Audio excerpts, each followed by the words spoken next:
Record 24, Side 1, Lesson number 24, the 24th lesson, Practical section, A visit to the zoo.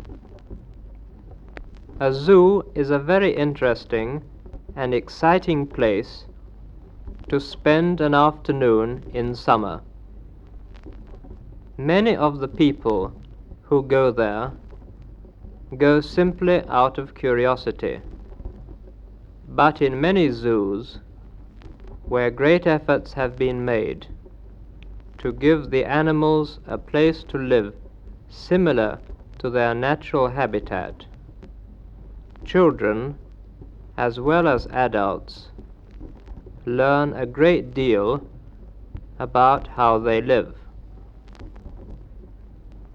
In Great Britain, people love animals, though only rarely do they keep a lion at home. It is usual for a family to have one or more dogs or cats, and sometimes both together. However, at the zoo, we see animals which are usually too fierce to be allowed to roam free. What would you think if you met a gibbering ape or a roaring tiger in the street?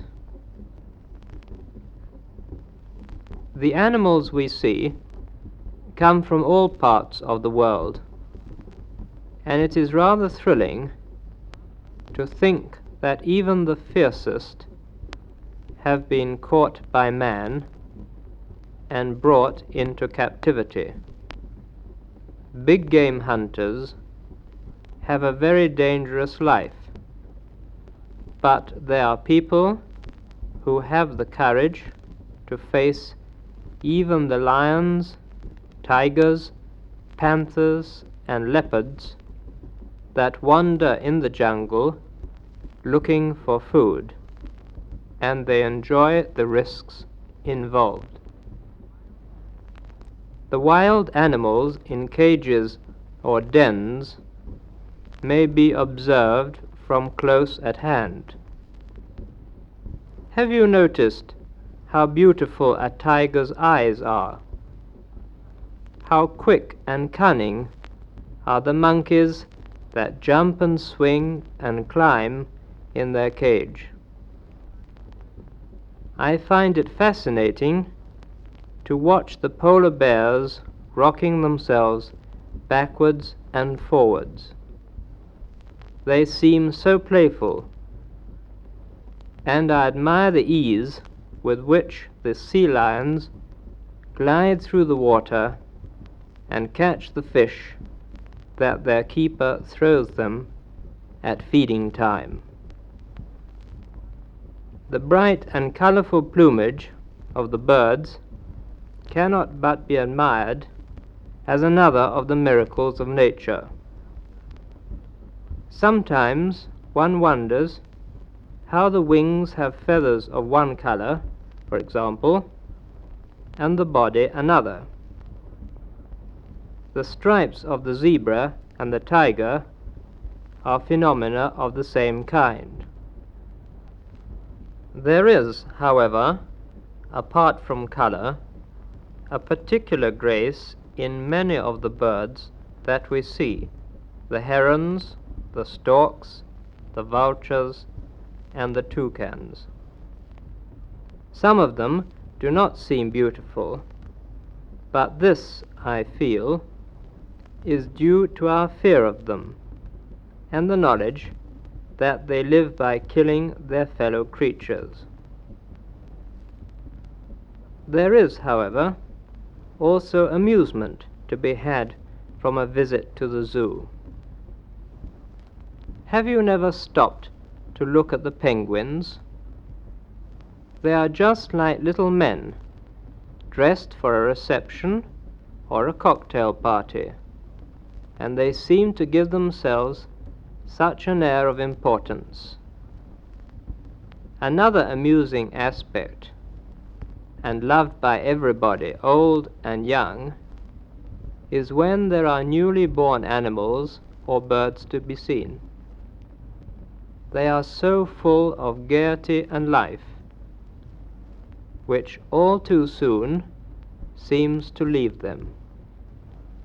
For after the first few months of life, they appear to tire and imitate their elders by sleeping for a good part of the day. If, after observing the lively little animals, you feel in need of a rest, there is no place more suitable than the aquarium. Watching the fishes, all shapes, sizes and colors, slowly, effortlessly moving through the water, between the rocks, among the plants growing there, is a wonderful tonic for a nervous person. There is still one place to be visited, and though for most of us reptiles are considered unpleasant, creepy, and perhaps more to be feared than other, as we imagine, more conventional animals, the reptile house is one of the most interesting places in the zoo. Large snakes, small snakes, crocodiles, alligators are all found there, and we can learn something from them too, perhaps even learn why they are necessary in the world. The elephants, or at least one of them, is very often available to take children for rides within the zoo grounds, and for many children this is a wonderful experience. Today, with the disappearance of the horse from our streets, a ride on an elephant may give a child the opportunity to go tiger hunting, or maybe he still simply fights the Red Indian in the far west, as children have done for over 100 years.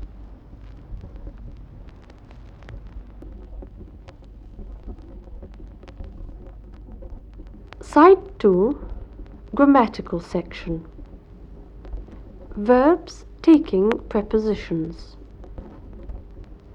There are a great many verbs in English, among them the most common, which, when used with a direct object, must have a particular preposition. Such verbs are to wait for. He waited for his friend at the corner of the street. It was very cold, but we waited all the same. To listen to.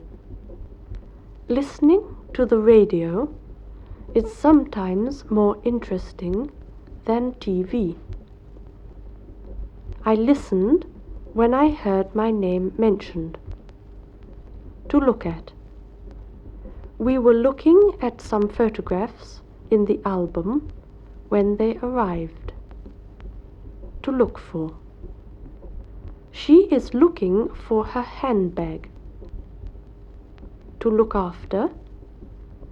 That little girl has looked after her younger brothers and sisters for some years. When I looked, there was nothing there. To arrive at. The train arrived at the station half an hour late. I spoke to them as soon as they arrived. To ask for. They didn't ask me for anything. I hadn't asked them where my books were. Like some of the idiomatic forms which follow, these verbs must be learned with their prepositions. There is no way of explaining why these verbs take particular prepositions and not others. The forms exist and must be accepted. Many prepositions fuse with the verb to give a new meaning. In other cases, the meaning is clearly seen, since neither the verb nor the preposition changes its original sense. To get on, we got on the bus before they arrived. To get off, most of the passengers got off the burning ship without any panic. To call on, I called on my friend John after my return home. To call for, he will call for his friend before going on to the dance. To go on, if these people go on the expedition, I shall have to go with them. To speak to, he said he would speak to his friend about the matter.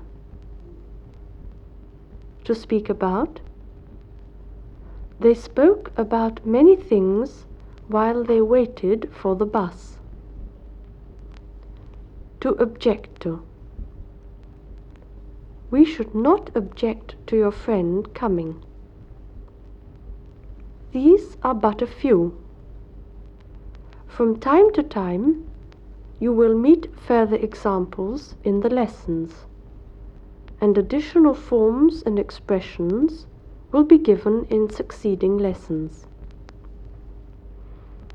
There is one important point before we leave this subject of prepositions. The verb that comes after a preposition is always the gerund. Remember, the gerund is exactly the same in form as the present participle. To object to, they object to working so hard. To think of, we thought of studying for an hour or two. To look forward to, the children were looking forward to spending Easter in the country.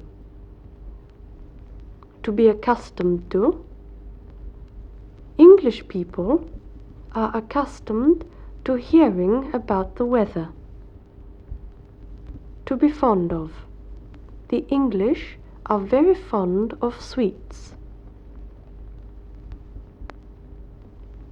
Verbs with adverb particles.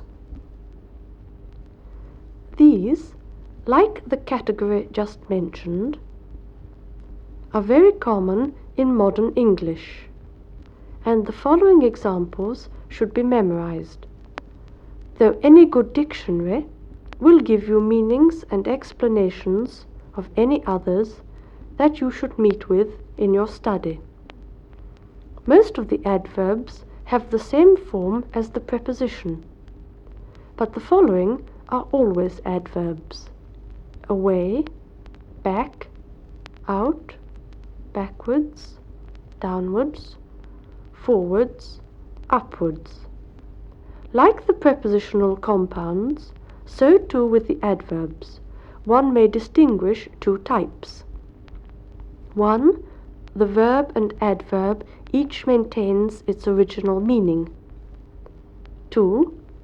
The verb and adverb fuse to give a new idiomatic meaning. When there is a direct pronoun object after such a verb, the pronoun must be placed before the adverbial particle. To run away. Everybody ran away when the bull came along the street to blow out. The little boy blew out the candles on his birthday cake. He blew them out. To come round, my friend came round to see me while I was ill in bed, to find out. We found out the reason for their strange behavior. We found it out. To go ahead, it is important to go ahead with your English studies. You must remember that the adverb is closely linked to the verb, while the preposition is linked to the noun or pronoun which follows it.